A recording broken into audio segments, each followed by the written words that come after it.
The plot of Sly 2, Bands of Thieves, Unscripted. Spoilers, obs, go. So, this is part whatever in this whole entire series.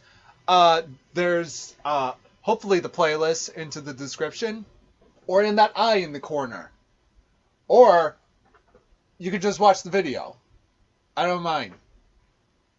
Enjoy. So a long time ago in Nunavut Bay, California, Canada, there was a huge explosion in like 1850 whatever, and one of the miners got frozen there, and that miner was John Bison. As time went on, John thawed out of his icy prison thanks to global warming, and now he's taming up the Canadian wilderness by his own 1850 whatever ways of, I don't know, logs and stuff.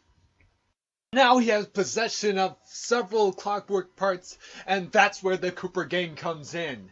So now Sly and the gang have to go get whatever parts John has in He Who Tames the Iron Horse. But first, they figure out that John has the control of a bunch of trains that are all over the place, and that those trains are shipping out all the spices in all of North America, while also having the pieces of clockwork inside of them. So Sly's got to sneak into a couple of cabins and get himself some blueprints and try to figure out how to break into those trains. However, in one of the cabins, John was in that one, and he was talking to Arpeggio, and he's trying to get that clockwork brain from Arpeggio. But Arpeggio just doesn't want to do that, and he'd rather stay up inside his little fort up there. That's neato. So they gotta bust into all the trains, and in order to get each of the clockwork parts, and then stop the spice shipping. So yeah, but before they can do any of that, the Murray gets kidnapped by Carmelita, and Bentley has PTSD. So Sly's gotta go try to pickpocket from Carmelita, but Carmelita, unlike the Contessa, actually tries to chase him down and shoot him. So good job, Carmelita. You are the better cop here. So Sly, while using the paraglider and a bunch of spice balloons, he was able to blow up all the hatches on the cabooses of each of the trains. And now they start off by breaking into the first train, of which Bentley goes into, and he gets the very first clockwork lung and Iron Horse one, and now they can start off with phase 2. So Bentley gets his RC chopper and then blows up all the guards on Iron Horse 2, and then Sly sneaks on Iron Horse 2 and gets the second lung. So now they need to break into the final train and get the final clockwork part and stop John Bison's spice shipments once and for all in Operation Choo Choo.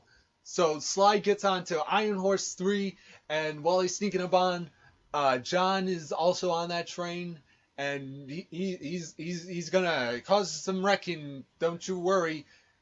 But then Neela starts flying above it with like some sort of like hovering tiny jet ski thing, and then like bobsled. It's a bobsled. It's got to be a bobsled. But Bentley gets his RC chopper and then blows Neela away from the stuff, and then Sly sneaks on like a little bit more, and then Neela comes back again, and then Bentley blows her up again.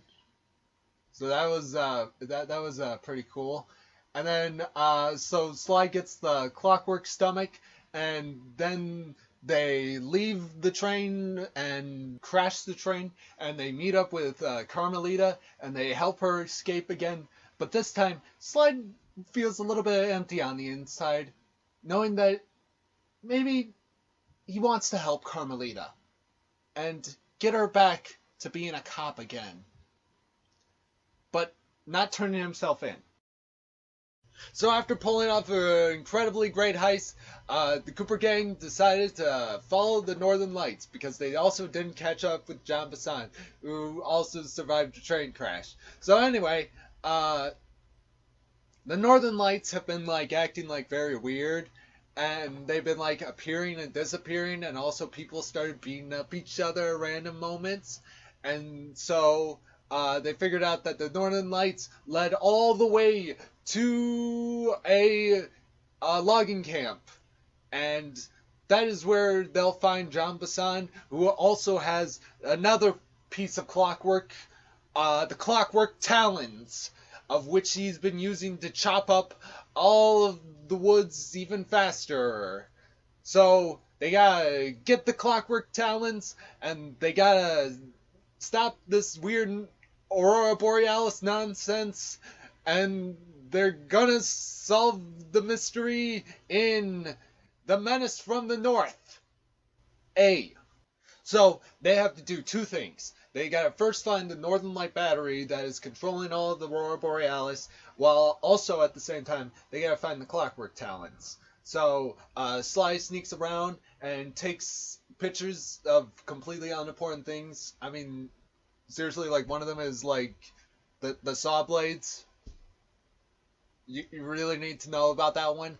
So Sly goes inside of a lighthouse and he sees John Bison charging up the Aurora Borealis battery while also walking with the clockwork talons. So I guess this is a lot easier than I thought it would have been.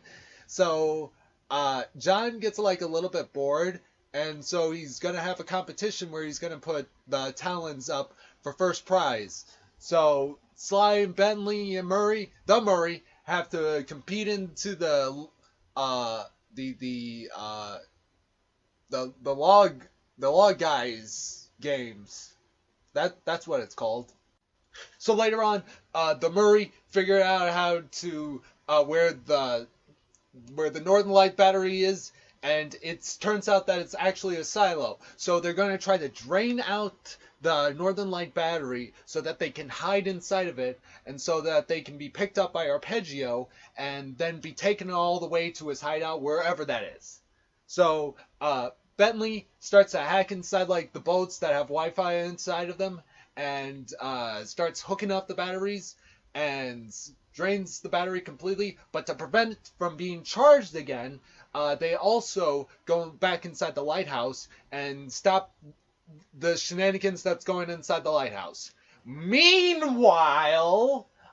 they figured out that they should actually cheat in the Canadian games, and so they're going to try to get an eagle's egg. So the Murray gets a couple of fish and throws them at some oil mains and gets the bear Old Grizzleface and to completely destroy them.